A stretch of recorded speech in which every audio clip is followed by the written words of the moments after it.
Good evening, all, and welcome to the Tactical Devils. I'm your host, Jarvis Cocker, and with me tonight I have, as usual, Stu Woolley as my co-host, and we have a special guest, Mark Langridge from Balls Out podcast. So, guys, we will be back after the intro, and we will talk more about Gyökeres. We will talk about Ekitiké. I always struggle with this name, Ekitiké.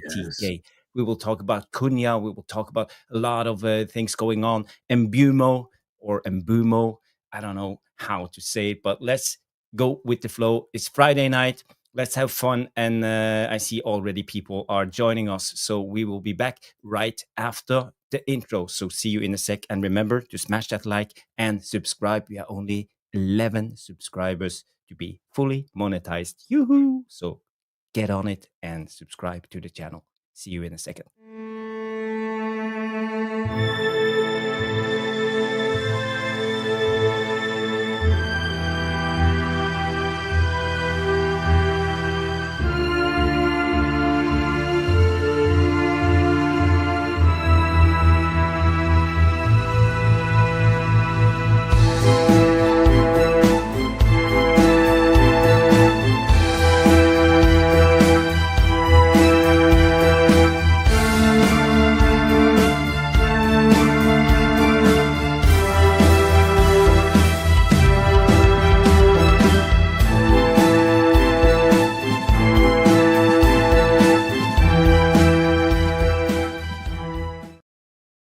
Yes, good evening, people. I see people tuning in. This is the Tactical Devils Friday night live. Stu Woolley and Mark Langridge from Balls Out podcast. Big up, guys. How you doing? Yeah, good. As always, it's Friday night, which is always good. It's unusual for us, though, to be live so early. But welcome to the viewers. We're, as Jarvis says, we're 11 subscribers away from 1,000 subscribers. If you can get us over the line tonight, that would be absolutely brilliant. So hit that like, subscribe. Big welcome to Mark from the Balls Out podcast team. Great channel. We'll get Mark to talk to you a little bit about them. Go over, smash a like, subscribe to their channel as well. Yes. We're all one big family in the YouTube world, apart from a couple that are out of reach that we don't really talk about or care about. But we're all one big family. So great to be here, Jarvis, my old mate. Lots to talk about, really, isn't there? Yeah, there's a lot of. It's always lots to talk about. It's just Friday night. It's been a week. No transfers happening, but there's updates on Mbeumo. There's updates on Oshimen, Gyökeres, Ekitiké, and we can talk about the regular ones. And there's even stronger links to Martinez, Emi Martinez right now. So it will be interesting hearing your thoughts on the latest. And I just want to say hi before we go to Mark. I just want to say hi to the people in the chat. I see Titanium coming in. Big up, Danny B, always coming in, loyal follower of the channel. Big up, Danny B. Good to see you, my friend. I hope your Friday has been well. Day 147 is here. Routinator, one of our moderators, coming in. Big up, Routinator. We have Johnny K mode coming in and say hello all. Hope you are well. Smash the like, subscribe to the channel. Come on, lads and lasses. Let's do it tonight. Yes, let's do it. And we have the Balls Out podcast coming in and say, yes, Mark representing us. Absolutely. And we are on 26 likes already. So start smashing the like and please subscribe. I want so badly to reach 1,000 subscribers tonight and get fully monetized. So let's go to our guest first. Mark, how you doing, my friend? And tell us a little bit about yourself. Introduce yourself to the viewers and tell us a little bit about your channel. Yeah, I'm good. Great to be here on the show. Like you said, I'm coming over from the Balls Out podcast. We're just not much different to yourself. Less tactical, more talking. But we say it as it is. No fluff. Everyone gets their say, and you don't have to agree. No priorities and no agendas. Yeah, that's good to hear. Good to hear. So, how long have you been a YouTuber and doing podcasts? Well, put it this way, I still don't class myself as a YouTuber, so that probably sums it right up. I've always been in the chats, things like that, and it was actually one of the bigger channels, FUTV. Adam caught me outside one of the grounds. I've done a video with him, and then you sort of catch a bug for it, don't you? You watch yourself back, you read. I don't mind reading the comments. I feel strong enough to read the comments, when you put a video out. But I've sort of grown into it. I love talking football, tactics. I coach on the side as well for county under 18 side. So, it's always good to see other people's point of view.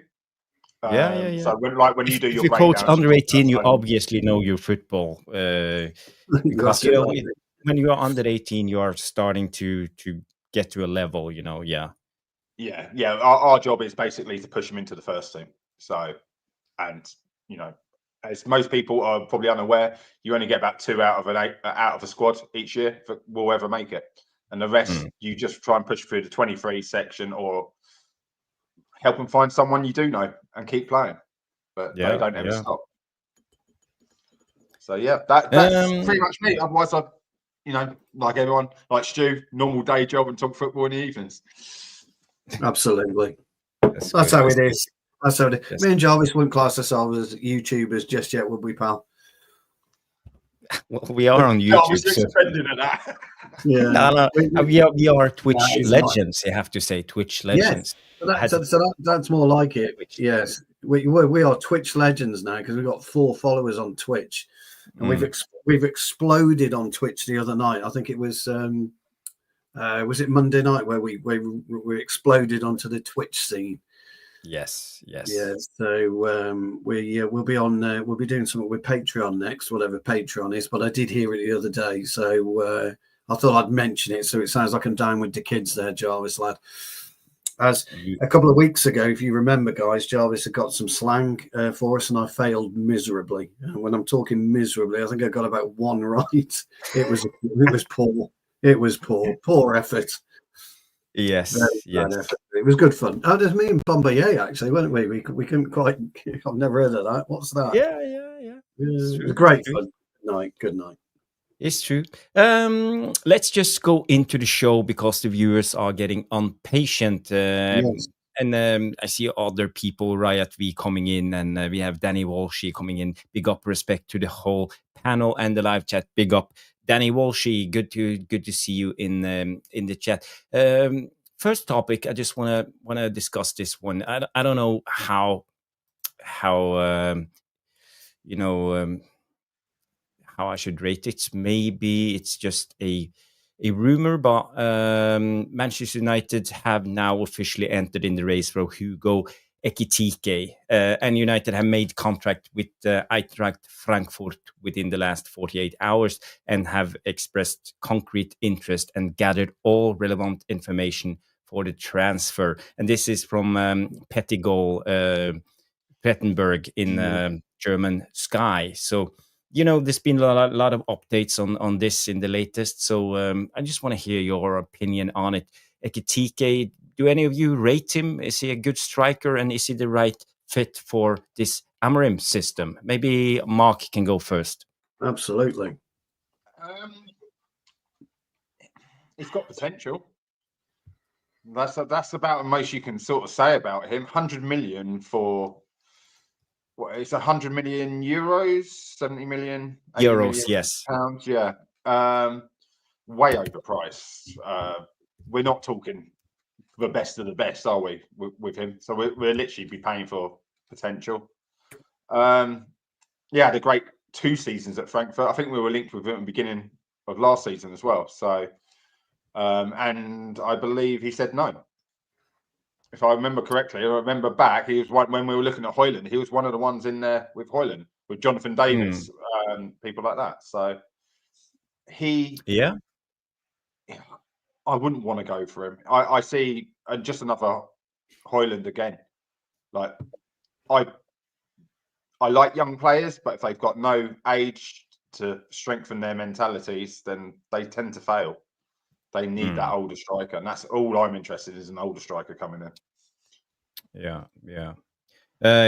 I think we have tried now with the young lads, as we tried with Gyökeres. And I just want to show you, this is from United Journal, and they have officially entered the race from Portugal.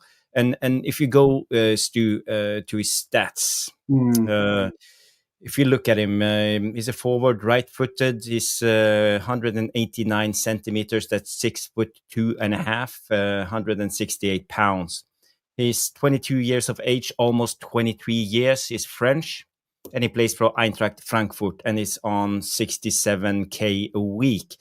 That's euros, by the way. And last season in the Bundesliga, he scored 15 goals and 8 assists in 33 games. And if you go down and look at his attributes, a lot of green, all in the 90 percentile when it comes to goals and assists. And he looks good all over the place, especially progressive carries, take-ons. He likes to dribble.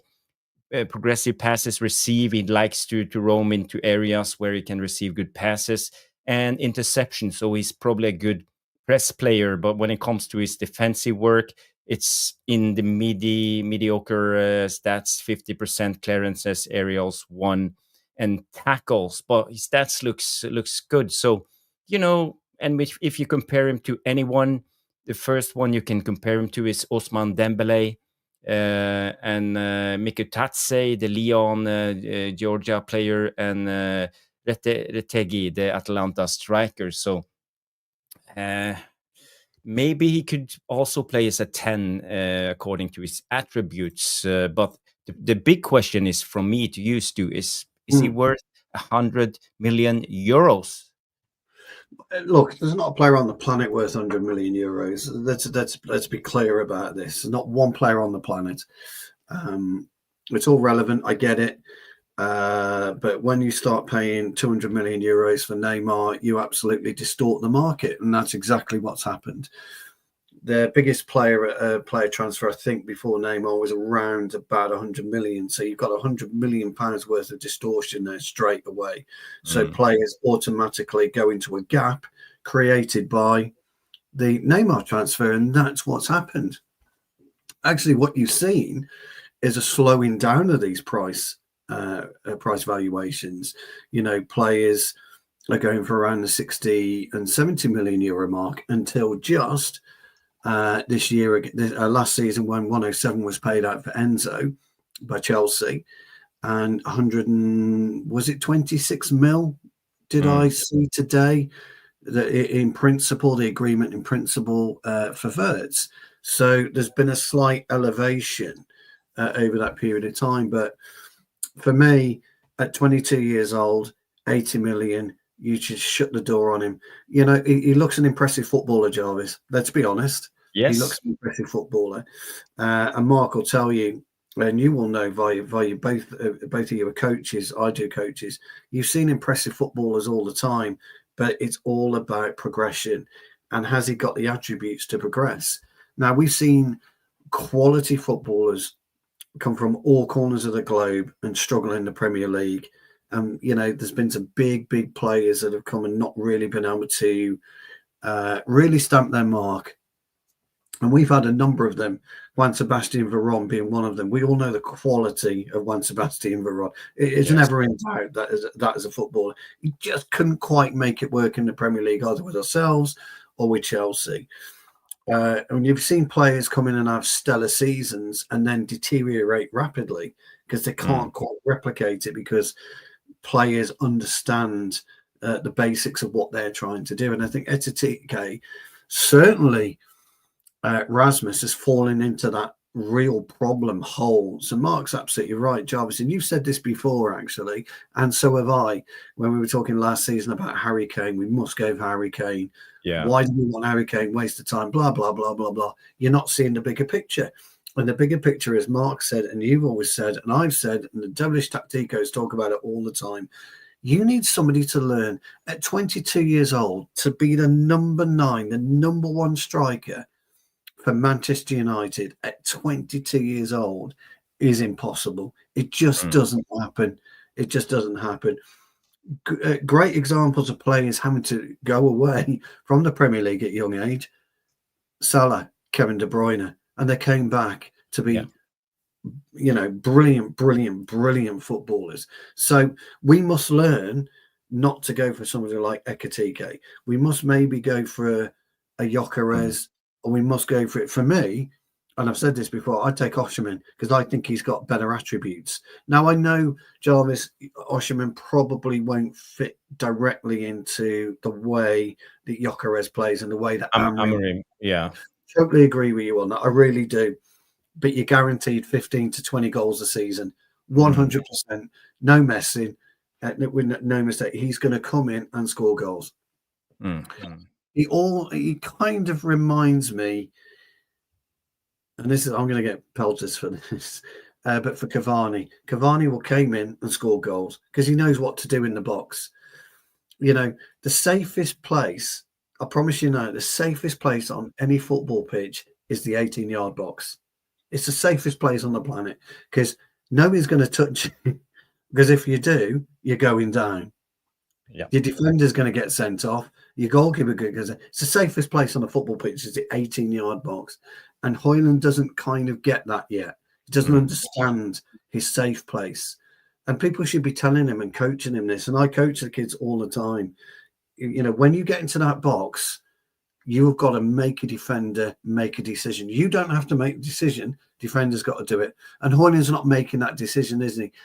You know, he's not pushing on the two centre halves. So Oshimen will. Oshimen drifts into that box. He knows when that ball comes in, he can do what he needs to do to try and make it. And this is what I want to see Højlund do. Great strikers know the safety areas on pitches.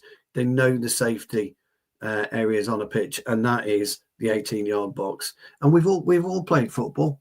All of us have done it. The devilish tacticos are very, very well schooled in football, and we all know that once you drift into that box, you can take a sigh of relief because you're not going to get the elbow in front of the well. Actually, I would elbow somebody, but anyway, that's beside the point. You know, and if somebody if you've got the ball and somebody's coming in on you, penalty.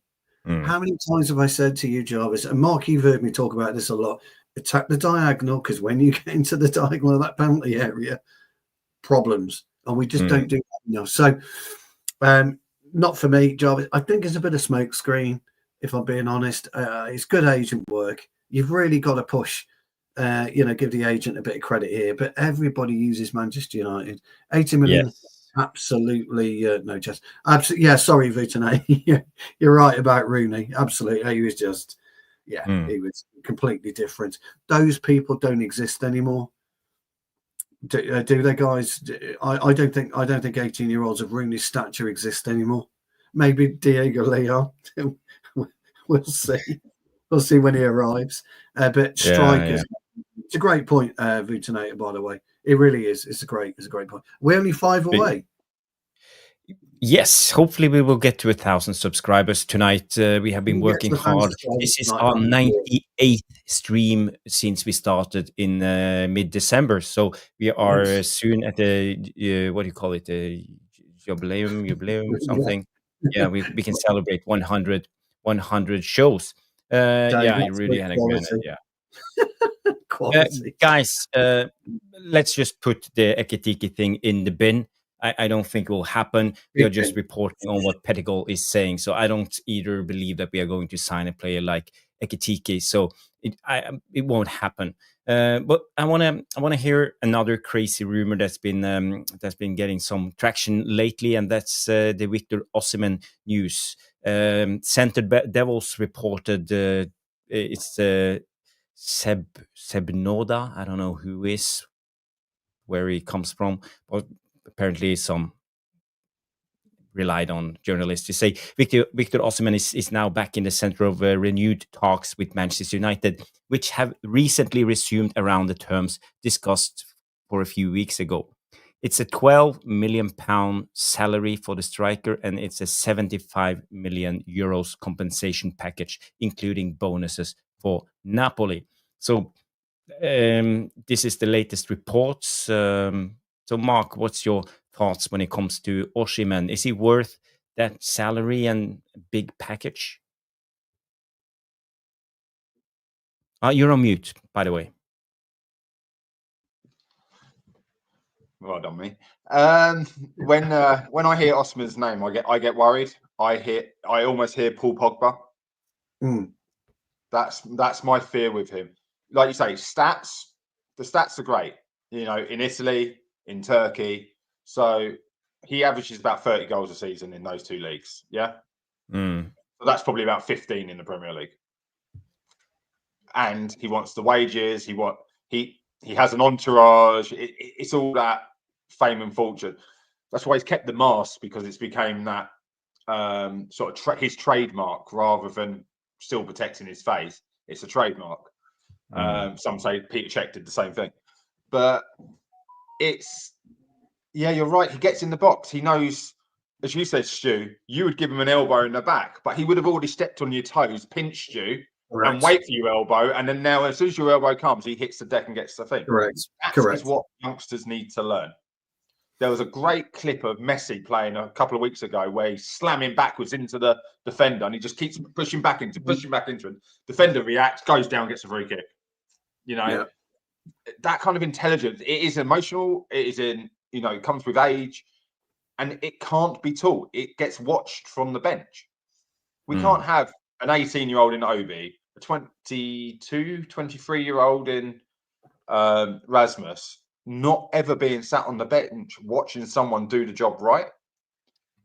But I don't think Osimhen would work in the Premier League, personally. I think he doesn't fit our structure. I think with the 2 10s behind him, he's used to playing more in a flat front three with very creative wingers, and he finishes at the back post. Our biggest problem, I've heard Jarvis, I've heard you say this a lot about where Rasmus makes his runs to quite often. He'll lay it off around the centre circle. The ball gets pinged over the top by Bruno playing a Hollywood ball, but it's to a corner flag. Yes. Yeah, yes. well, Zone 16 and 18, like Meeks football, like to say, big up Meeks. Hope you well. No one can run past him. He runs out there. If your striker does cut out there, you need a fluid front three so the other two get in. You know, say he runs to the left corner flag, the right winger's got to get in the middle, and the other's got to come in late with a central midfielder. So you fill the box. I think your point, Mark, is well founded about Oshimen, by the way. And myself and Jarvis have spoken about that before, and you've heard me talk about this a lot, and I know you haven't, and Jarvis will be asleep at the moment because I talk about it all the time. But I talk about a fluid front three all the time, and I actually think Oshimen will suit a fluid front three if we get Mbeumo in, Cunha, and Oshimen, because they can rotate. I want to see rotation. He doesn't play that. He doesn't, but you know what? And you know this again, the guys in Devilish Tactico say, you got to learn. Yeah. It's not rocket science. It isn't rocket science. As long as you rotate and you end up where you need to be in that box, because you know as well as I do, Mark, he's got the intelligence once he steps inside that 18-yard box. You're absolutely right. He's already, headbutted me or he's pulled me. He's got my shirt here probably already, and he's just holding on to me, dragging me around the 18-yard box. As you touch him, that's the reaction he wants. But as soon as he steps in that box, he comes alive. Absolutely becomes alive. He's like a floating angel in there because he knows exactly where to be at any given time within that catchment area of that box. And Andy Cole will tell you, you read his books. I've interviewed him. He's told me straight. Once you get inside there, you can't teach the final movement side of football. You just can't do it. You've got that instinct. And do you remember? You have to trust the supply that they're going to put it where you're making a run. And we see that week in, week out. Where's the ball? Yeah, but I think that'll change. Change only because, Cunha's going to drive from deep. We've seen him drive from deep before, and Mbeumo can drive from deep. Me and Jarvis were having a bit of a joking around session the other day, but we were talking sense, because I'd rather have Leacher as a left wing back. I think he'd be absolutely brilliant for us at left wing back. And Mbeumo, Jarvis says, yeah, do you know what? I'd have Mbeumo at right wing back. And we demonstrated the heat maps of both players. The profile fits. That's the thing too, yeah. And if you've got those types of players, and if you've got those types of players, then Oshimen should thrive. But I understand your point, Mark. I understand your point. I think you make relevant points. But I want to fucking do something. Yeah, I want to see footballers adapt, though, don't you? I do, but I think those times are sort of name a footballer that's really ever given the chance and time to adapt. They've got to hit the ground running. They've got to score. If you bring in a striker, he's got to score 20 goals. If you bring in a goalkeeper, he's got to keep 10 clean sheets minimum. Those times have changed because of social media, probably more than anything. Everyone can watch everything back numerous times. There's everything to gain from Osimhen and quite a lot to lose. I think the dressing room, things like that. But I think that about Cunha, and I've heard his interview today. And I've sort of changed the way he spoke, and I'm thinking, okay, he might not be as big a hothead as I think he is under the skin, under pressure. And that's the other thing with Osimhen, bit of a hothead, the pressure of Manchester United's shirt. They're the things that worry me, and I'd rather bring in someone that the manager can trust straight away, even if he scores less goals. But I think Rasmus can score goals with the 210s if we get both. No, I agree. Me and Jarvis think Rasmus can score. We've been very critical of him, but rightly so. We've been critical of him because we demonstrated, via video evidence and as to the issue. I look at Cunha, Mbeumo, Oshimen. They bring that aggression. They bring that nastiness, don't they? Martinez, we get him in goal. We got a right shit house in goal, and we've got that, and we're desperate for him, Mark. We really are. Jamie, our thoughts and prayers are with you. Yes, my mate. You know, if there's anything we can do, you want to talk to myself, Jarvis, reach out to us, buddy. Anyone the Devilish Tacticos will be there for you as well, pal. Yes, that's wise. Good words, Stu. And Jamie Wayne, always a loyal follower of the channel. He's been with us for at least 2.5 years now. So big up, Jamie Wayne. I hope you're well, my friend. Granddad. Big hug to you, mate. Big hug to you, pal. Big up. Granddad, it's a hard loss. It's a hard loss. Big up to you, Jamie. Over to something more. We've done it. I know. We've done it. 1,000 subscribers. Thank you so much. Wow. I'm lost for words. You know, we have been doing this now we started mid-December. Stu and we just had an idea. Let's start with Tactical Devils, and we went with it, and you guys came along. So it's been a great journey so far. But we're not stopping at 1,000 subscribers. We want more. We want more. We do. But first of all, I just want to build a great community. That's been our main objective all the time. The numbers doesn't matter in a way. I just want you guys to enjoy yourself. I just want to talk football, no nonsense, no fluff, just pure footballing talk. And that's the thing. So big up to everyone. Big up to all of you guys who have been subscribing, following us on our journey, and thank you everybody for subscribing. And there will be more. We will be here next season. A lot of tactical breakdowns with live footage. We will talk about every instance of the game.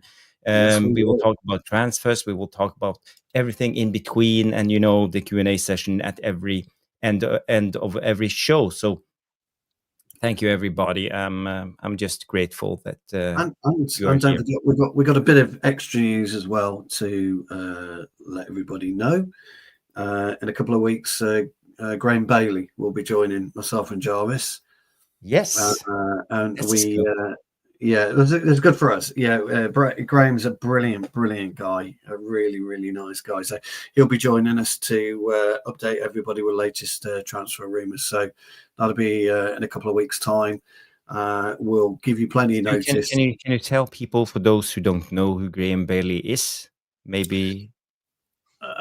Yes, I can. Graham is a well-renowned sports journalist, head of football. Works for the BBC up in Middlesbrough, massive Middlesbrough fan, but he's very, very, very, very well connected, and you'll enjoy him because he's like us. He's very knowledgeable, but exceptionally well connected and very trustworthy. Very trustworthy. That sounds brilliant. Philip, we will come back to the Gyökeres circus saga in a minute. So just sit tight and we will talk more about it. I just want to say thank you to everybody with the congratulations. Neil, Lesso, big up Lesso, good to see you.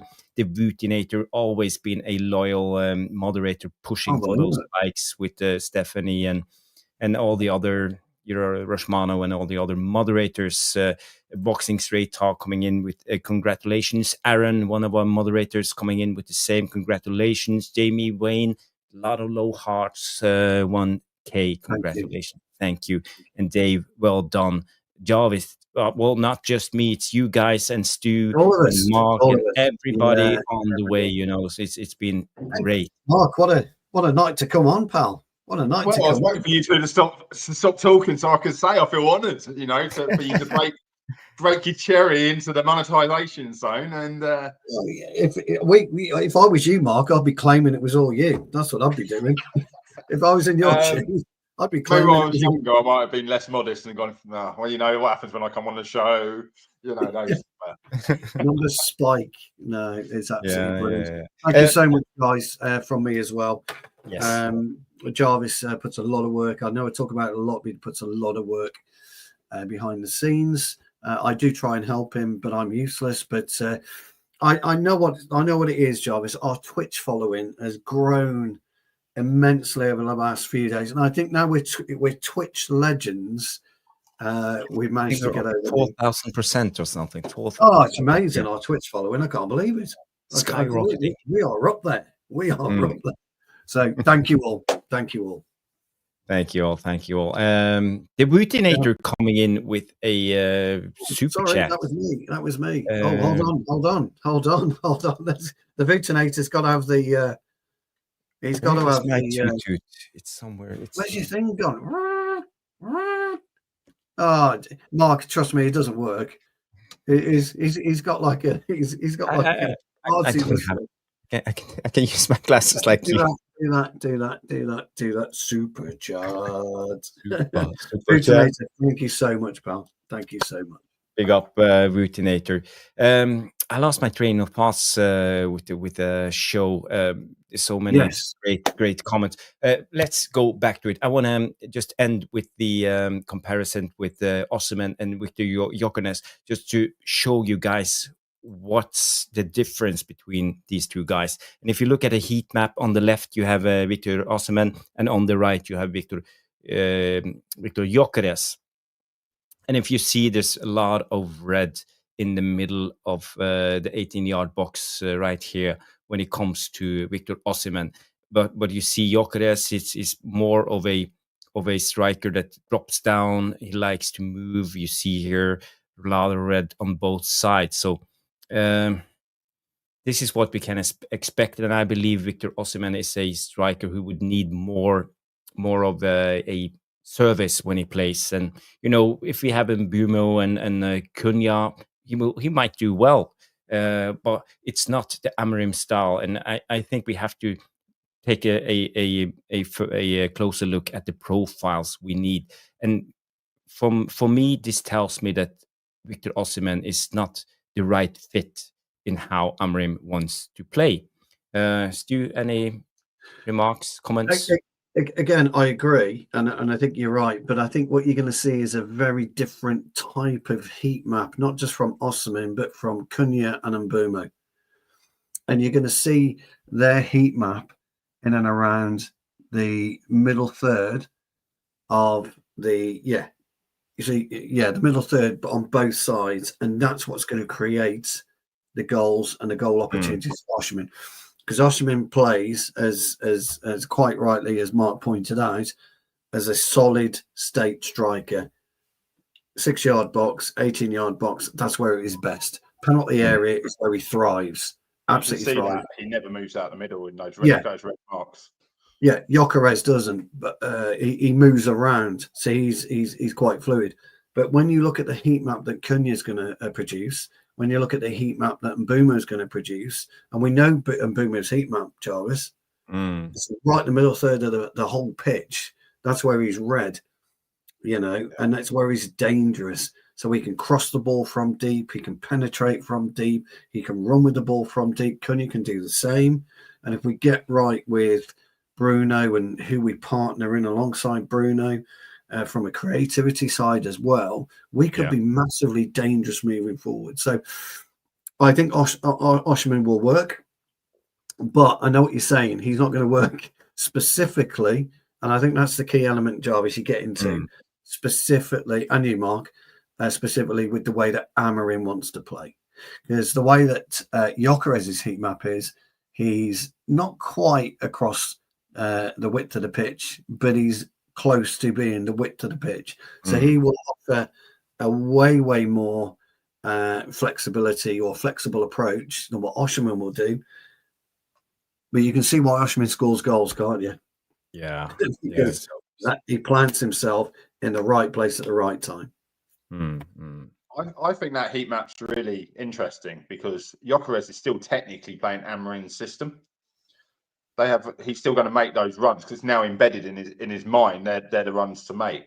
And from what I've seen, he loves a 1-2 outside the box. You know, he'll feed it, he'll give it to a 10, get into the box, try and finish in the middle. You can tell he's predominantly right-footed because he makes his run to the left of the box as we're looking at it, and to finish on his right foot, most likely. Whereas you say about Osimhen being in the middle, I think our 10s will play. If you had a back four, you've got 3 gaps, haven't you? You've got a gap between the 2 centre-backs and a gap either side of the centre-backs. And that's how we need to start penetrating the box. So our wing backs like Dorgu, need to be getting crosses in. And that might, like looking at it like that, I can see why that could benefit Viktor Osimhen. He's already in there. And then we've got late runners. Correct. And I think that's how he'll play. I think he'll slightly switch it, Mark, if Oshimen comes in. Yeah, because the biggest problem I always see is we make a run, don't we, to draw one defender. Yeah. But it's been 3-on-1 in the box for the whole of the season against Rasmus. You know, the right back or left back tucks in with 2 centre-backs on him. And it's like, why are you even bother crossing in the ball? Because even if he makes a really good run, he's likely to get shielded out by 2 players. Yeah, and to be fair, though, we're very lame on crossing as well, aren't we? Because there's not enough movement from Rasmus within that catchment area. That's again where I think Oshimen's strengths are. But I'm kind of with you guys. I'm 100% with you guys. We have the mighty Dallo who can cross one in a. I'd rather trade him for Denzel Dumfries. I forgot. Well, yeah. Who wouldn't? I forgot about the mighty Dallo. You're on about another Nations League for the mighty Dallo. I think he's pocketed 2 of those now, hasn't he? So what's mix is coming in? I think he's I sent him the invite. Hey, big up, man. Good to see you. Big up. Hey guys, Jarvis, I just want to say congratulations, man. I'm so glad you hit 1,000. I think one of you guys was trying to take the credit for it. I just want to say that I think it was all me. I said everybody should hit the like button, and they did. And 2 minutes later, you guys got 1,000. It's okay though. It's okay. I don't want to take all the credit, but it was me. It was me. So you're welcome. This is what I don't have. Yes, yeah, Mark. Shocking. Fantastic. Well, thanks very much for that, Samantha. Congratulations, guys. Thank you, Meeks. I don't know if you saw the latest. I can go with this question to you now, Samix, because there's some breaking news coming out from, I think it's a Swedish journalist that is been following Gyökeres a lot of the time now. So the latest that came out, I would say 15 minutes ago, is Center Devils are putting a case on this. Viktor Gyökeres agent Hassan Kaya comes in and say, we have evidence in writing with Sporting promising him to let him leave the club for 60 million euros plus 10 add-ons. And it comes from the Swedish Aftonbladet. And what's his name again? I can't remember his name, the journalist. But, it's if they have evidence, the deal is happening, because I think the price was the only issue for us. But I don't know how you see it, Samix. To me, it's a tricky proposition because if he had the evidence, that means the president of Sporting already knew the evidence was out there, but he still came out in public and said what he said. So if he comes out, the president of the team comes out and says what he says in public the way he did, he obviously has no fear that he's going to get sued or if there's any kind of legal repercussions for what he did in public. You know what I mean? Like, he would have been advised already by the team's lawyers that, hey, man, you can't say that. Like, we already gave them something in writing. But he came out and said it. So I think that this will be settled more than 70. I think it'll be like 75. I think they won't get the 80 they want, but also Gyökeres won't get the 70 he wants. And basically that 5 million is going to have to come out of the agent's commission. Because I think that's what, I mean, why would an agent go and do this deal a year ago? Right? A year ago, the agent says, hey, I want my player to leave here for a discounted price. Well, that's because he's going to charge more commission. I mean, that's how agents make money, right? So the agent's going to have to eat his commission if he wants his player to get out. Again, these are all my opinions. I don't know anything for sure. No, I think the journalist's name is Erik Niva, and he's been following Gyökeres for many years. He's Swedish, and he's a reliable journalist as far as I know. But the thing is, we got to remember that the last president of Sporting was Hugo Viana, who's now with Manchester City. And there might be a deal with the former president, and that's why the current president is coming out with statements. Was Viana like a president, or was he just a sports director? I don't know, sporting director, yes. Yeah, he's a sporting director, which, you know. It's just my speculations, too. I don't know anything, but it just got me thinking. Maybe that's why there are confusions by, is there a deal? Is there not? Can he go for 60? He said it was a deal. Yeah, I think Gyökeres has said the deal was with Hugo Viana, which is fair enough. What I find more comical about everything is it gets played out in public. Well, you're going to play it. Why play it in public? And as Lester Meek says, it's an agent pushing it. It's just agents pushing it all the time.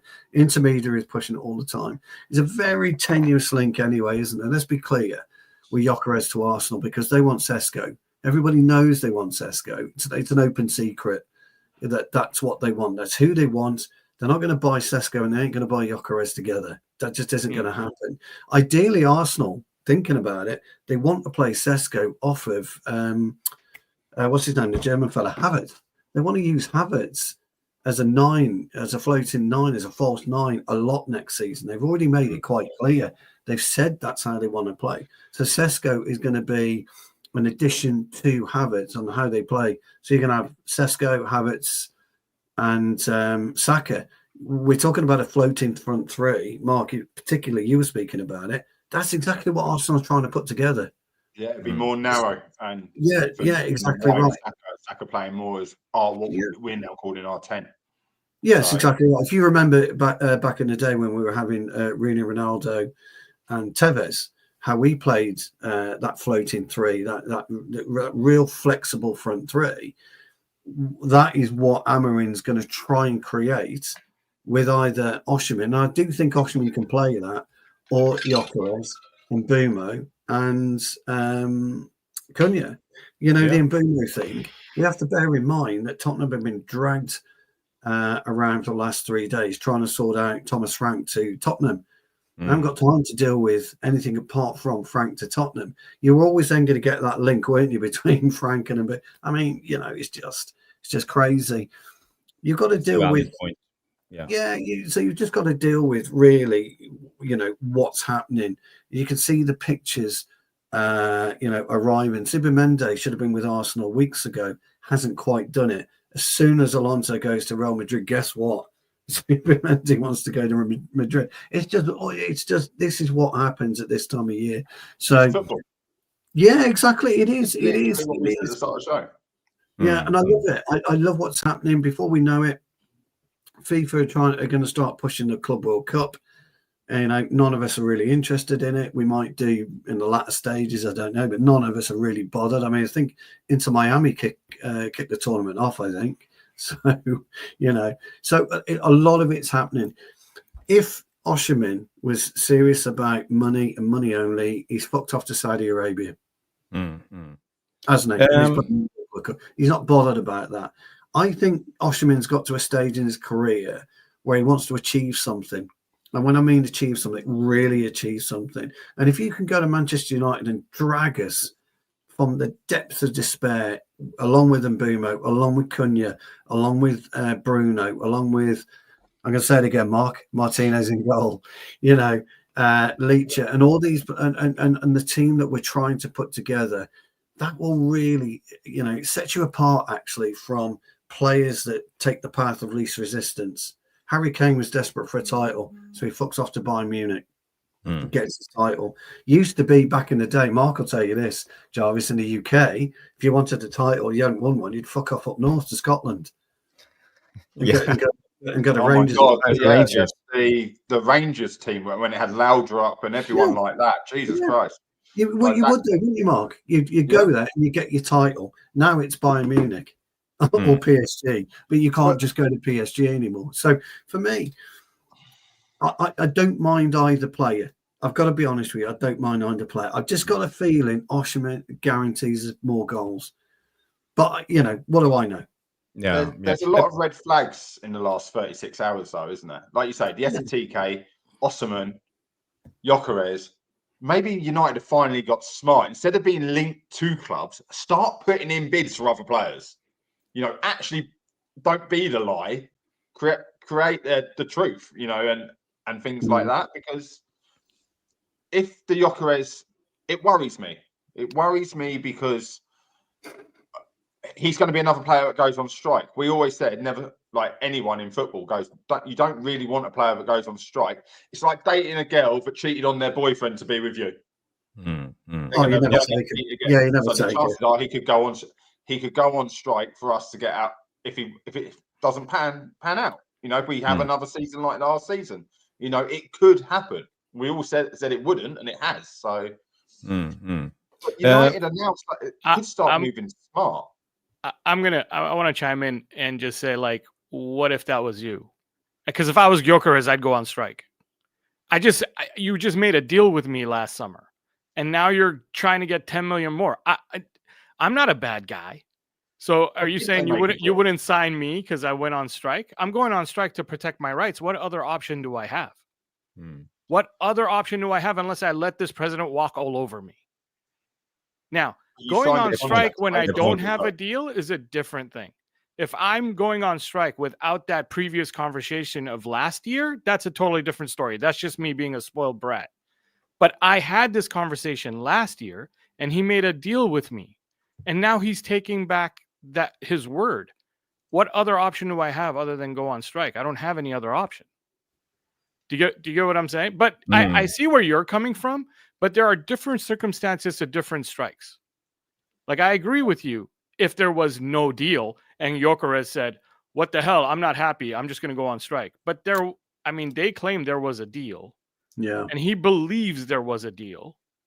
If he believes there was a deal and he's being taken advantage of now, what other option? What would you want him to do instead? See, hard question to answer, isn't it? No, you're right. It is a hard question to answer because the older player in myself is like, I signed a contract to play for this club for 5 years. I'm going to honour my contract. If someone comes in, they don't want to accept it. Yes, I'm going to be pissed off. But what do I look like to the fans of the other team?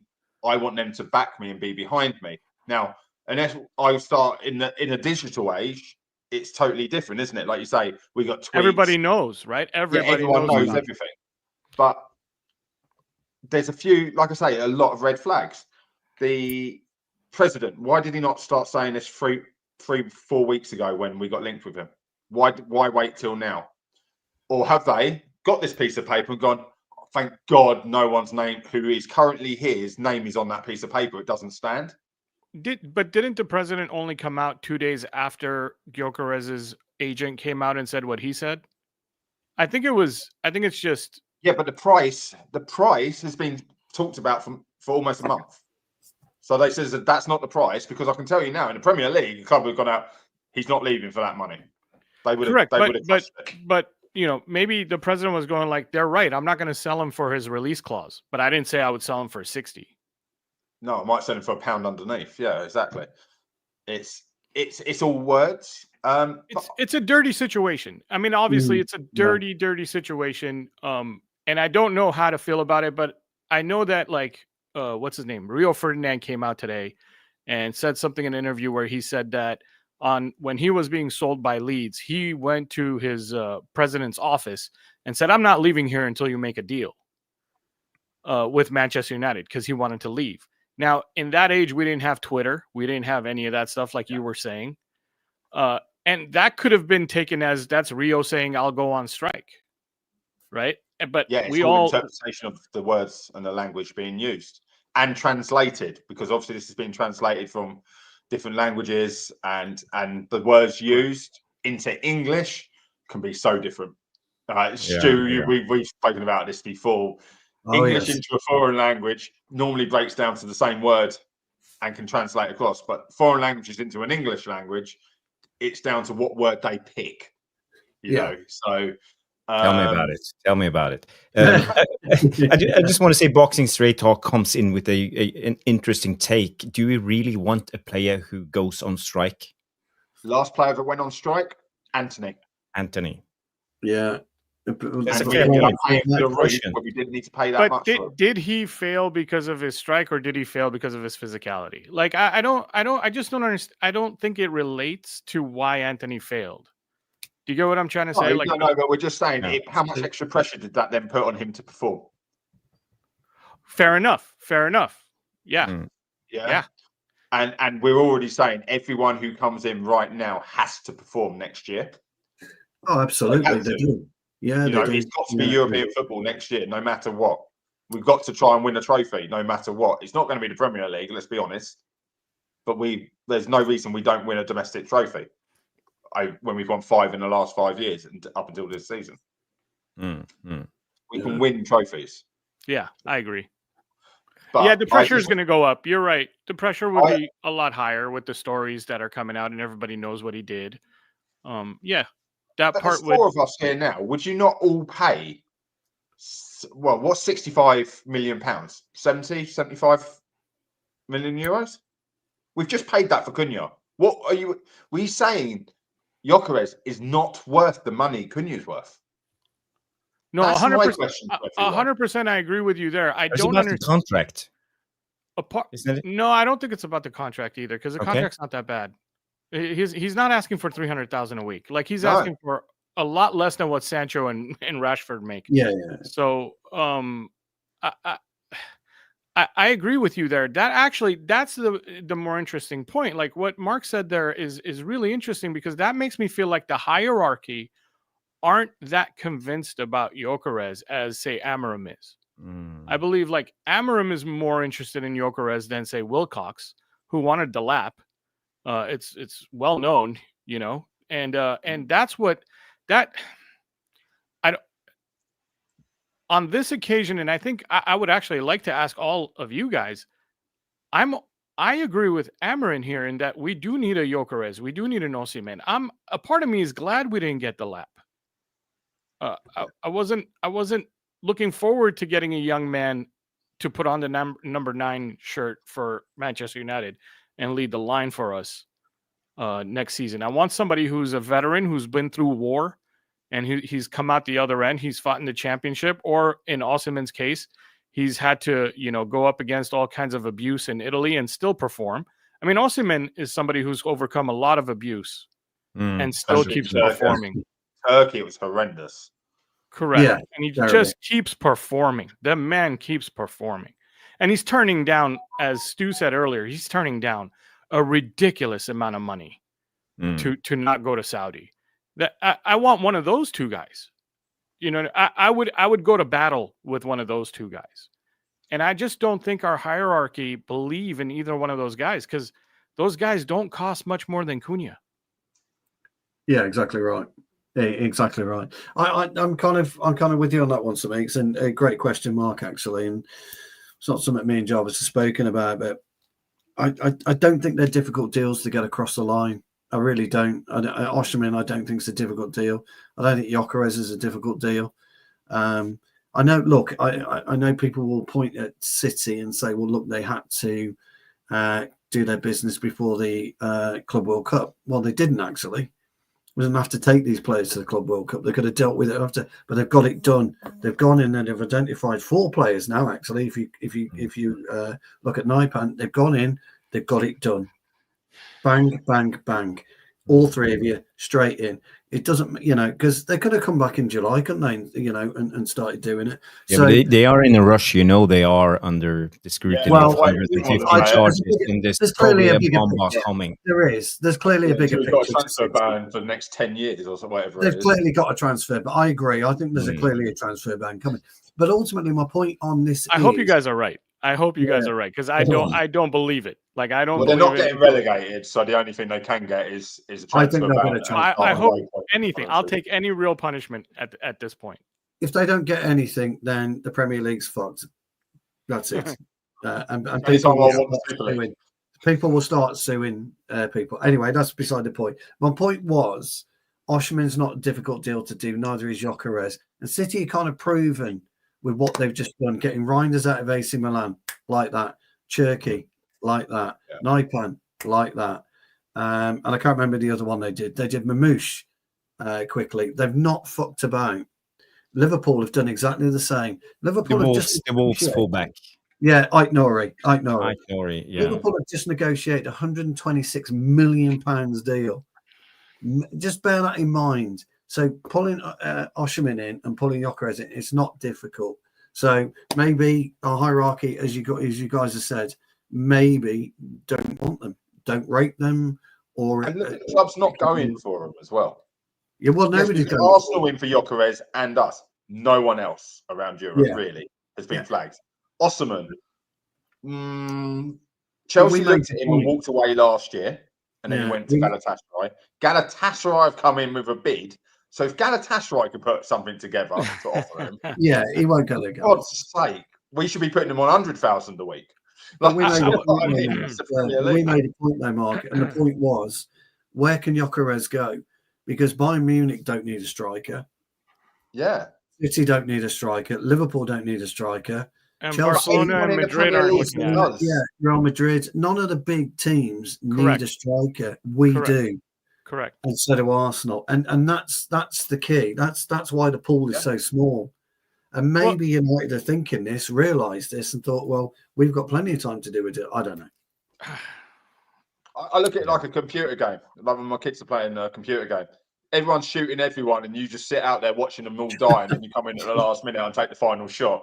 That's what it feels like Man United's tactics always have been. We'll wait till the end, till the very end, and we're coming with our bid that doesn't get rejected. Yeah, but see, there's the danger, right, Mark? You just said that's how we've always had been. And I'm just sitting here going, like, don't we have new owners now? Like, aren't we supposed to be different? But if we're going to be what we've always had been, then I'm going to go jump off my roof, because I thought that was going to change. I don't want to be what we've always had been. Like, that's not 100%. Yeah. I've never understood the United tax now. Right, we called it the United tax. Man United come in, you pay more money, right? Well, Box's great talk. Love that one. Yeah, absolutely. I know. I've seen that pop up. I was like, that's just destroyed me. But we talk about United tax. Why is there no Liverpool tax? Why is there no City tax? Ed Woodward. Because we are idiots. Ed Woodward. Ed Woodward.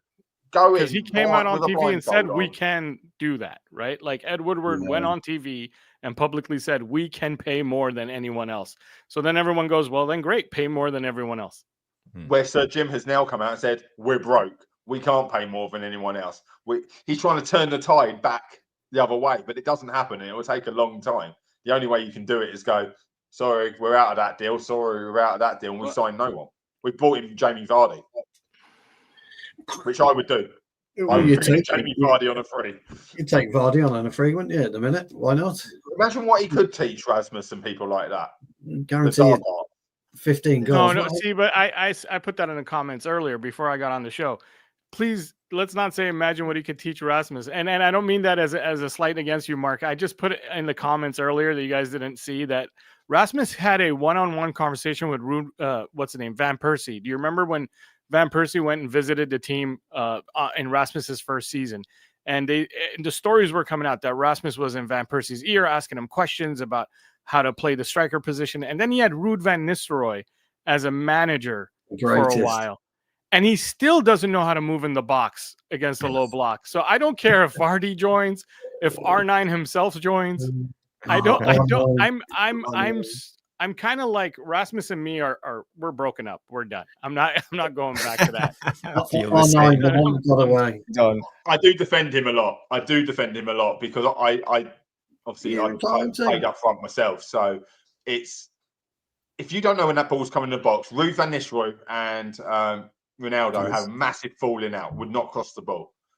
The amount of times we do see him make runs and the ball goes behind him or doesn't come across, the actual goals he's scored, he's still got a 26% conversion rate on shots because he doesn't get enough chances. Now, a chance, most people are fluffed by stats. Stuart, I know you don't like stats. Jarvis, you love your stats. But what is an assist? An assist is truly a 1 or 2 touch finish. Yeah?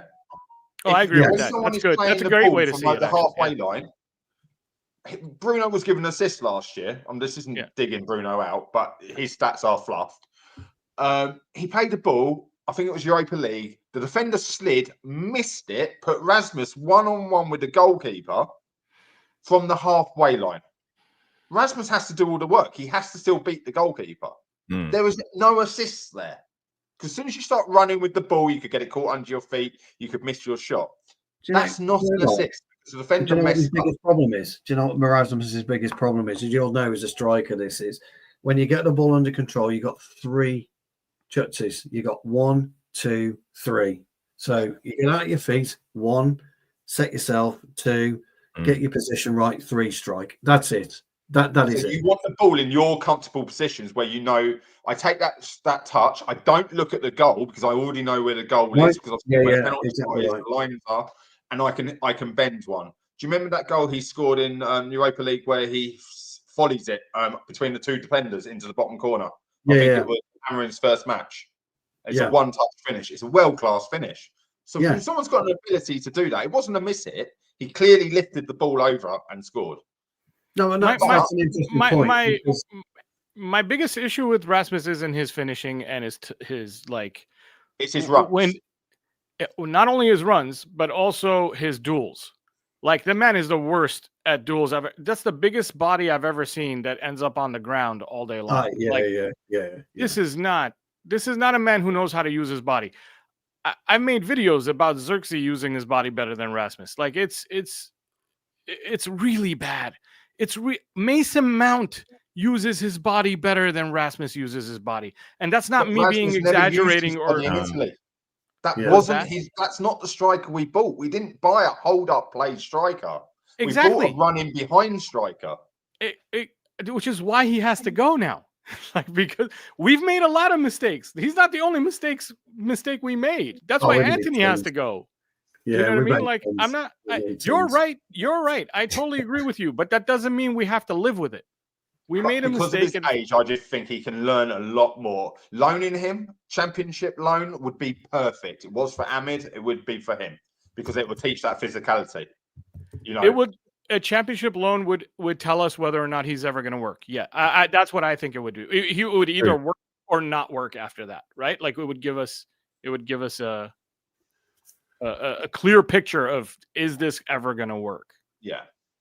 Yeah, I agree. It's always been a conundrum, isn't it? Man United and strikers, what are we meant to do? Because whoever we get has to be one of the best.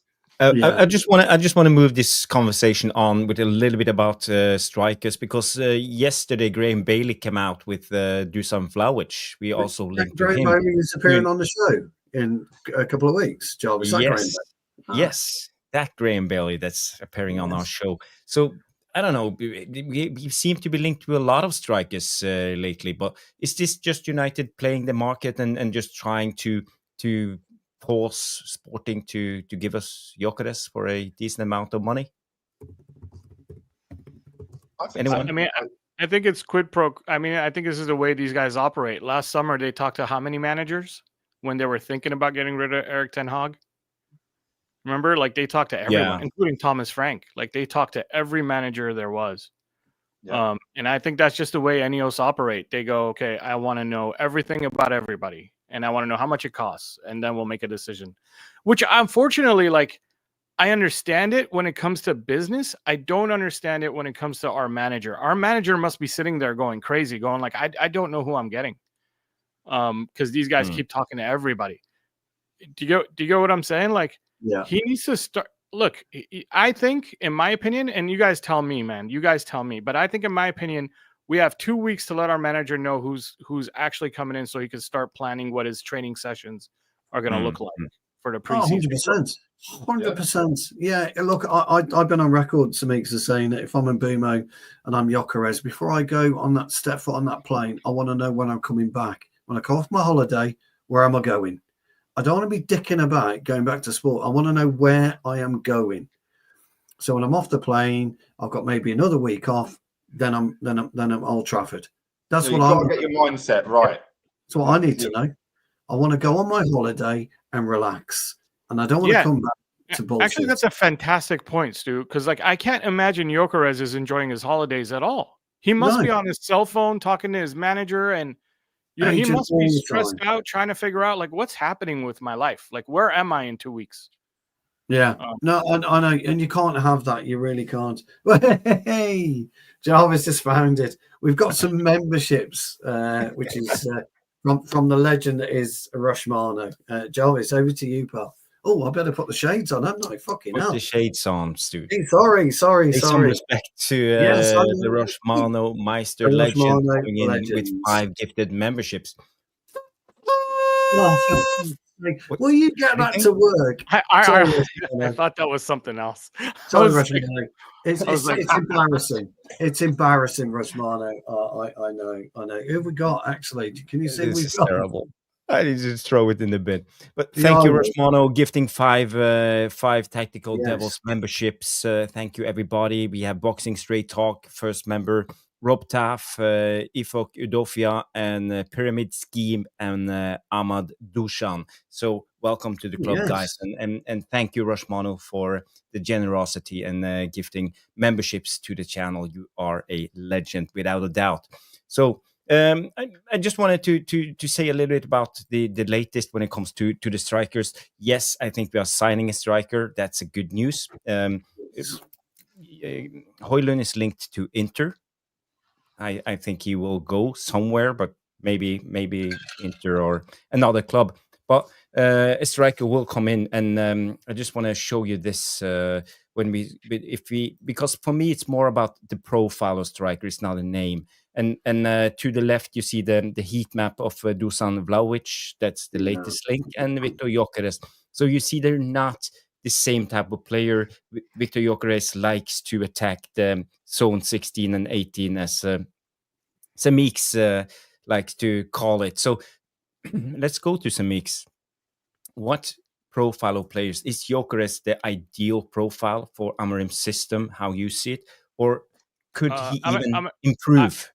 I think Gyökeres is very, very, very good for Amarim, but I might be wrong because Amarim's the only one that can answer this question. But I think Osimhen would be that little bit better because Amarim. I mean, we all really.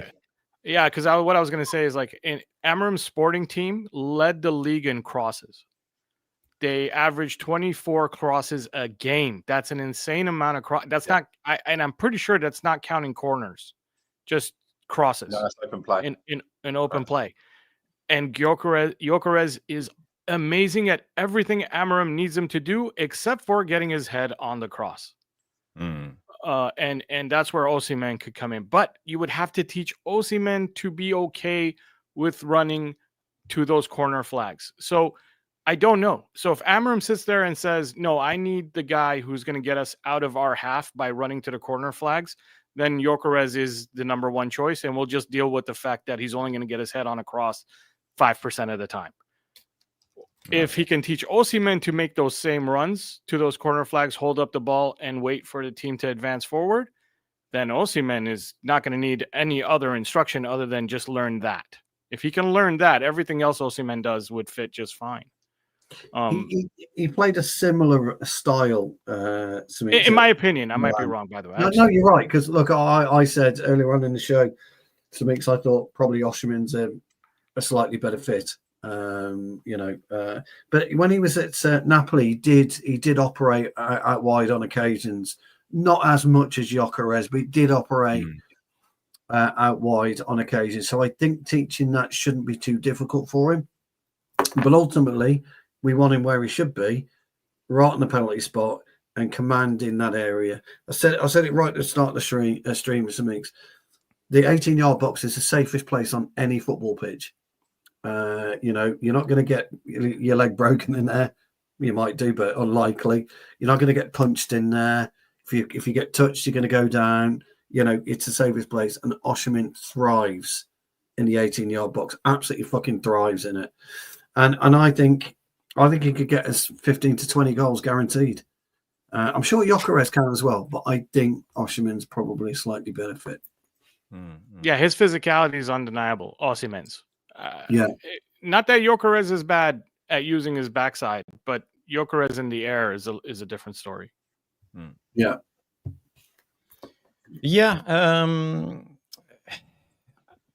Great answer, Samix. I was a little bit surprised that you chose actually Osimhen over Gyökeres as your ideal striker, but he's I would say he's more proven. But I can't understate and not say that Ruben knows Gyökeres, so he knows what he's going to be like in the locker room. He knows how he's going to fit in with the rest of the squad, and that trumps everything.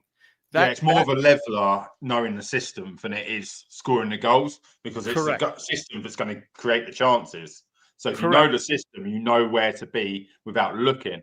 And like you said, Osimhen knows where the ball should be, but we don't know how to put it there. So it's a proper leveler. That is true. Yeah. Yep. So I mean, if Ruben comes if I was Wilcox or Barada and he came into my office and he said, "Look, Gyökeres' personality is going to fit with all of our squad. I don't know Osimhen's personality. I don't know what he's going to be like, and I know you know what I mean. And that nullifies whatever he can do in the air or not. It doesn't matter at that point. Because that's one thing that in there, he gets two-manned, and that gets him out the air as well. Look, unfortunately, our most toxic players are our players with the highest wages, and that kills any team. Yeah.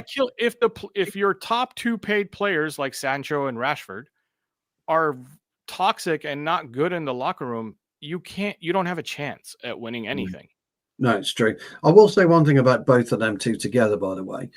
Both Oshimen and Gyökeres, they'll always occupy two defenders, at least. 100%. Yep. Always occupy two defenders. Yeah. And that's what we don't have at the moment. Because as Samik says, and Mark, I've heard you say on podcasts, I've been with you, Jarvis, he'll be grinning now because he talks about it all over the time. Rasmus has just fallen over picking up a sweet wrapper because that's what he does. But he only occupies only one defender. Whoever it may be, he occupies one defender. Gyökeres, Oshimen will occupy two at a minimum, especially when he's in the 18-yard box. It could even be two plus the keeper. It's guaranteed to be two minimum. Rasmus, I try and teach it all the time. As soon as you're on that right-sided centre-back and he's got you and you hear the conversation, if you got him, move back to the other one. Because then they don't know who's got him, where you are. And as soon as that communication breakdown starts happening between them, you're in. That's just constant movement between players. Who's picking him up, dropping short, coming out and spinning in behind. That's all teachable. That's what I'm trying to say. That's the knowledge of over years and having lots of things not work and being able to be pulled out of the game. I've told you what to do. You haven't done it. You're off. So and so get on. But I don't think Zirkzee can do that for us in the box. So no, I agree. It's a big dilemma. It is a big dilemma. Yeah, we haven't got that profile of player yet, but I think we will have that if Oshimen or Gyökeres comes in. Well, we must be identifying it because look at what we're looking at. So we're identifying problems, which is good to be no matter what. Yeah. I want to move on to Mbeumo. There's been some talk about Mbeumo lately about wanting to go to Spurs, Thomas Franklin, but now latest it came out that Mbeumo still wants to leaning to Man United and who are expected to go back with a fresh offer.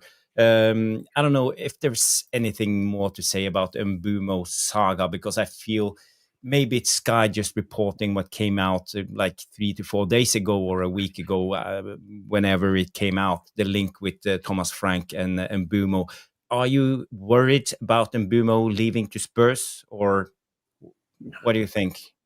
No, it's like I said, I'll be brief. It's like I said, you have to concentrate on your managerial problem. Now, not only have you moved and negotiated Thomas Frank's exit, you've got to put on Mbeumo. You've got to put him on hold, because you've now got to find a manager. Yeah. What's more important, selling a player or finding a manager? You have to find a manager. So ultimately, Mbeumo can go away on holiday to an extent and be okay. I hate to break it, but they probably knew about this Thomas Frank thing a long time ago. So they already have a manager in. Yeah, probably did, but you've still got to go and get him. And they want as much money as possible for the next manager. Yeah, you've got to go and get him. I think it's part of the deal. They speaking to Thomas Frank probably straight after the final, right? Jarvis, I guess that's what you're alluding to. Yeah. We're talking to Embeumo more or less straight after the final. Yeah. But if I'm looking at the manager, right, we like you. What do you think you can do? You're doing your presentation, you have a conversation. I can bring in Mbeumo with us. He wants to leave. Is that part of the way how he got a foot in the door at Tottenham? So there is that flip side to it, but he has come out and shut it down. Well, his agents have come out and Sky. When was the last time Sky Sports News in the UK broke a story? They are a week, if not a month behind everyone. They're way behind. But right now, Brentford have got other things on their mind. They've got other things on their plate, bigger things on their plate. They've just lost their goalkeeper as well. They got Clarice in, didn't they? Clarice? No, Keller. That's a good choice. I thought it was a backup for the backup already. No, they got Keller in, didn't they? Which I think's half decent. I think he's a good, really good keeper. You could be Arsenal and get Kepa in as a second choice. Well, yeah, that's shocking. So I think it'll go quiet now until they sort out the managerial situation. Window's not open either. Let's say that. 17th. The window is not open. It's back open on 17th, isn't it? 16th, 17th, something like that. So if I was a chairman. If I was a chairman, I'd be looking at my manager first. Yeah. That would be what I would do.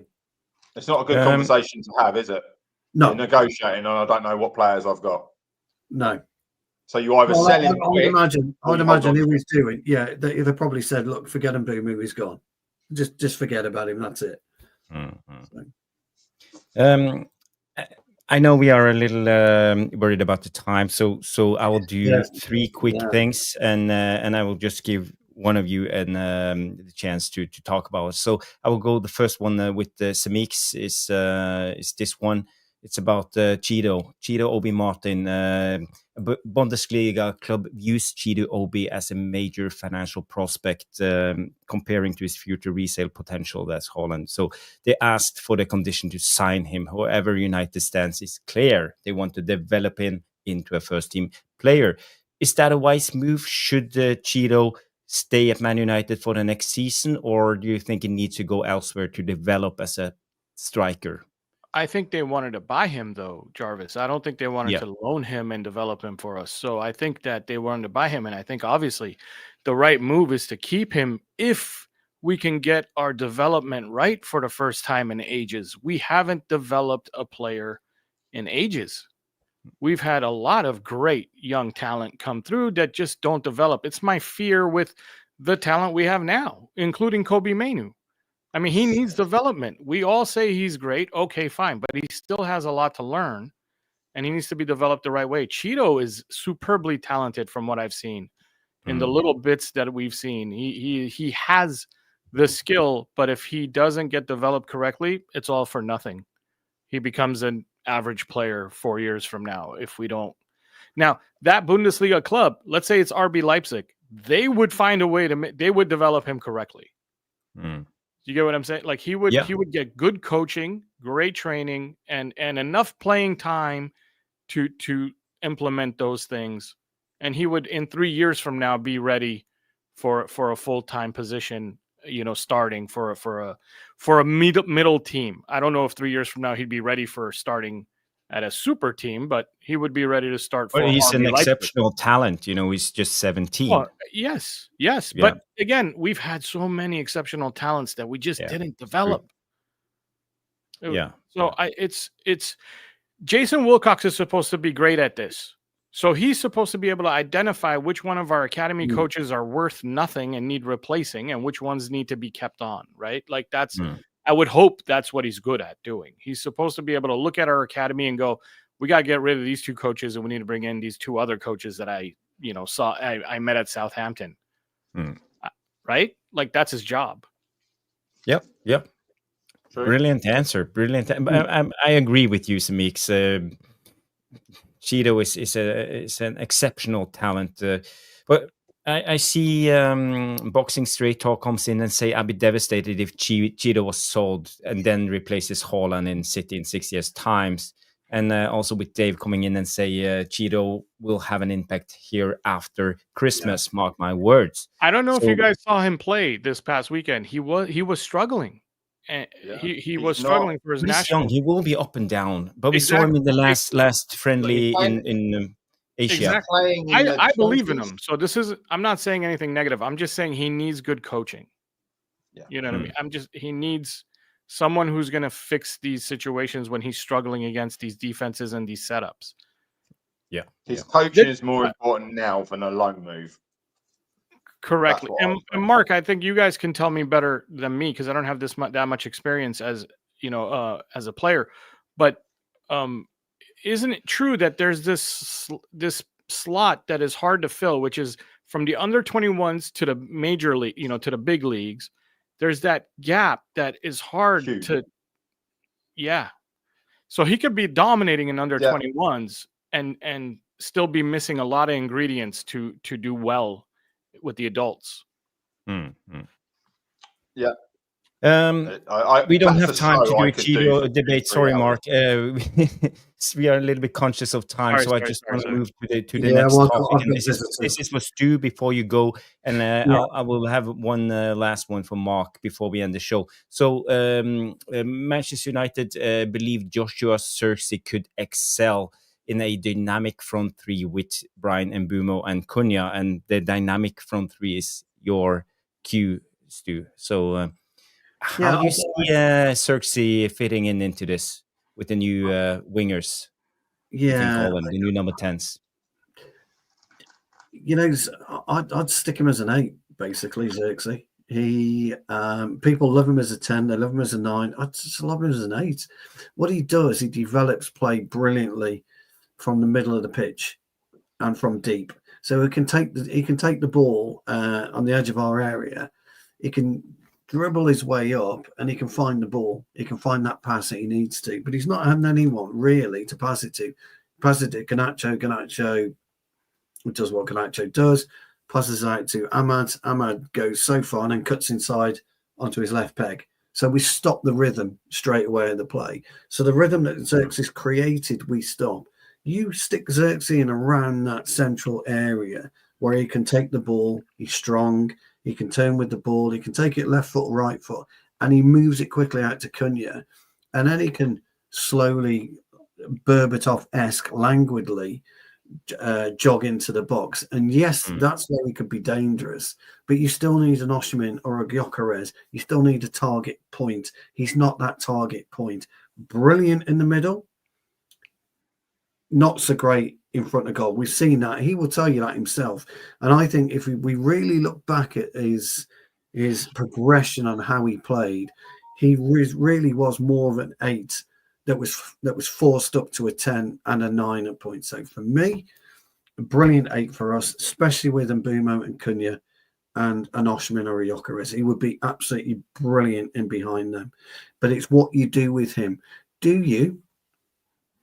And this is where the chat's going to absolutely fucking explode, by the way. But do you say to Bruno, listen, mate, I need you to change your game now. I need you to become less effective with your Hollywood-style balls. I need you to take it short. I need you to move it quickly. Can we almost put the chains on Bruno? Probably not, because he's too long in the tooth and be able to do that. So you then have to, unfortunately, take Zirkzee out of the equation and drop him on the bench. And that's your issue with Zirkzee in a nutshell. Anyone want to make a quick comment? I see Semix is like boiling right now. I agree with everything Stu said, and I don't think that Zirkzee is a bad option off the bench. I think he's a great option off the bench coming in late in games when we need more firepower. Like that's okay to be that. We need that. We need a Mason Mount to come in off the bench at the end of games to add legs. Yeah. We need a Zirkzee to come in off the bench if we're being pressed strong at the end of games and we need someone to have a decent touch or two and distribute the ball in the middle of the field. Like we need these players. Like it's okay to have that. It's not all about the first 11. No, it's true. Mark? Two things. Zirkzee is a false 9, in my opinion. The only way he works in the United team is if you then he plays in a front three, like you say, fluid, whatever you want to call it, and the 2 10s have to become strikers, and we end up playing him as a false 9. That's the only way he works. There's no goals. And the second one is, Bruno can't make a 5-yard pass, so him trying to keep the ball, he only knows Hollywood. He can't receive on the half turn, and he gives the ball away every time he tries to play a short pass. Exactly, but we know that you can't push Zirkzee into Bruno's role. No, exactly. So you occupy his space, which is why you've got to bench him. And I wouldn't play him as a false 9 because I don't think he's dangerous enough for me. If there's anything that we're crying out for more than anything, it's goals. It's a second striker, isn't it? Front 2, 4-4-2. There you go. It's goals, and goals. So I would bring him on 20-25 minutes to change a game. Same with Mason Mount, and that's how we do it. And Ahmad's got to be careful because he's not quite where we need him to be right now. He's a brilliant player, brilliant talent, but he's not quite there. He's got to push on this season for me, Ahmad. Great player. You have to cement this place in the first team. Absolutely. 100%. We are 22 likes away from 100 likes. So if you haven't liked the show, please give us a like. And if you are new, subscribe to the channel.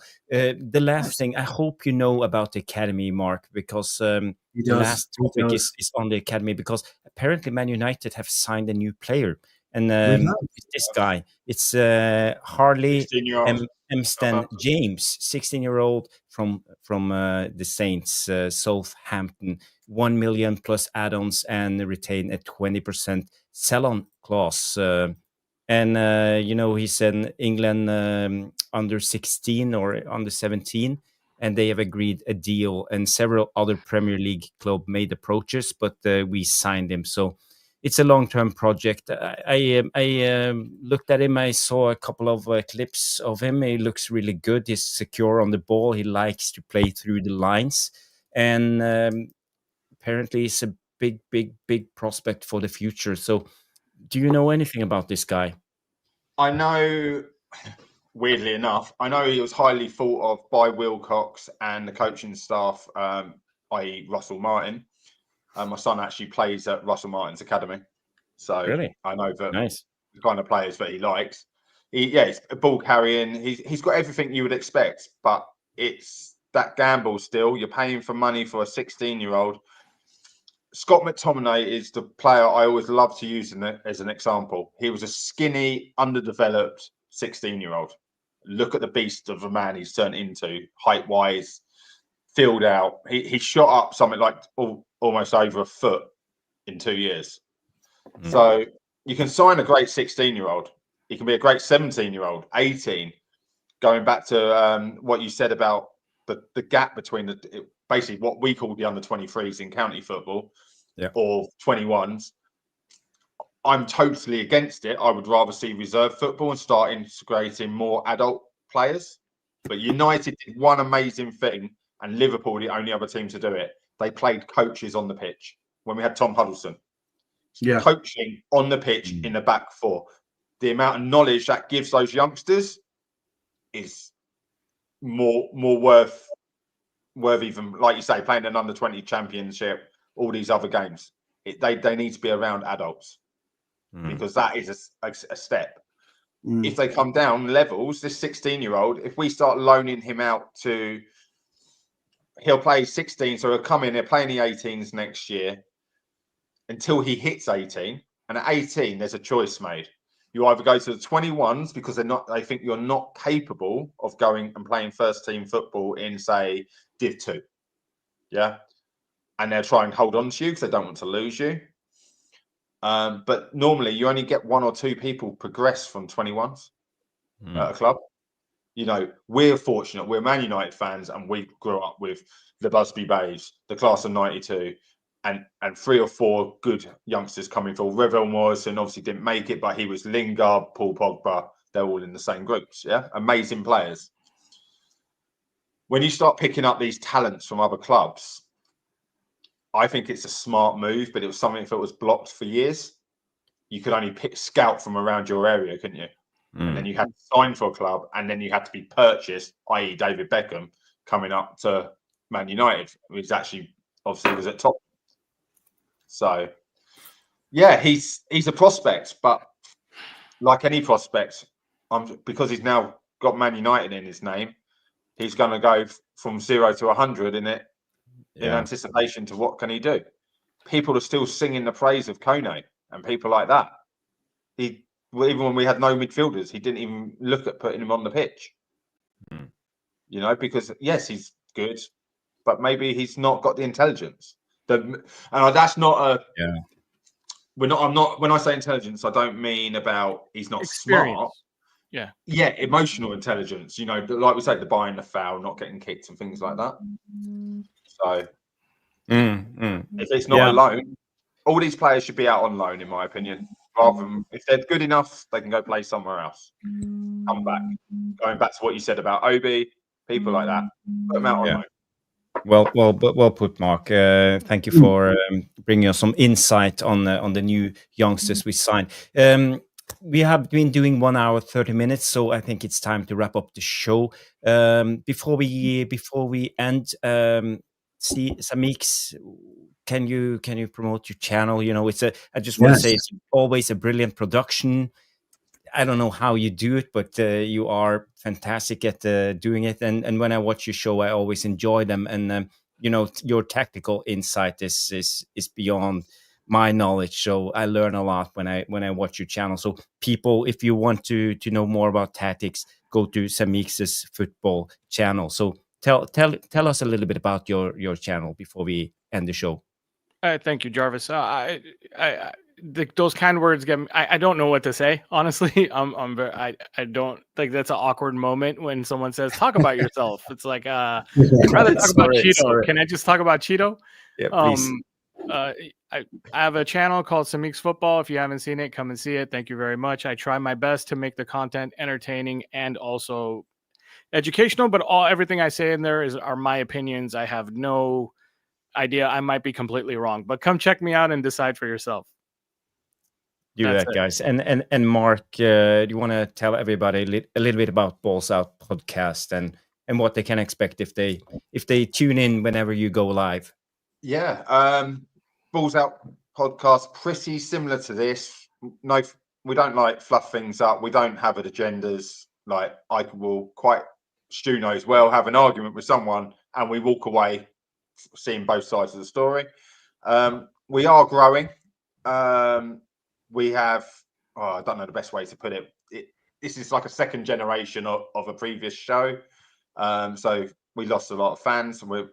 So come on over, subscribe, and put your points across in the chat and we'll address them. Yeah. And whenever I have the time, I will try to jump on. And I know Stu has been on a couple of times. So I have. Yeah. Everybody of you watching, go subscribe to the Balls Out podcast. Yes, you know, we're starting to create a community. It's not all about the Tactical Devils. It's all about Samix Football, Balls Out podcast, all of our friends' channels, United Real Therapy, and all of that. So, Stu, any last words before we wrap up the show? Just a massive thanks to everybody who subscribed and got us over 1,000 subscribers tonight. Brilliant for us, very humbling. We started, like Jarvis said, we started this just as an idea that Jarvis came up with, and we decided to to stick our neck on the chopping block and see how we went. And it's been absolutely brilliant. So thanks very much for that. Great to see you, Samix. I don't think we worked together before, so thanks very much for joining us. Mark, you were brilliant tonight, pal. You've got an open invitation. So have you, Samix, to come and join us anytime you like, because you two guys have been brilliant. Too many to mention again from our brilliant Devilish Tacticos. Always on point, always quality comments and discussion in there. I've just got one thing to say. Nicholas Jackson, T United. You've heard it from Jarvis first. No. You heard it from him first. As a joke, please. But we're a little bit short tonight.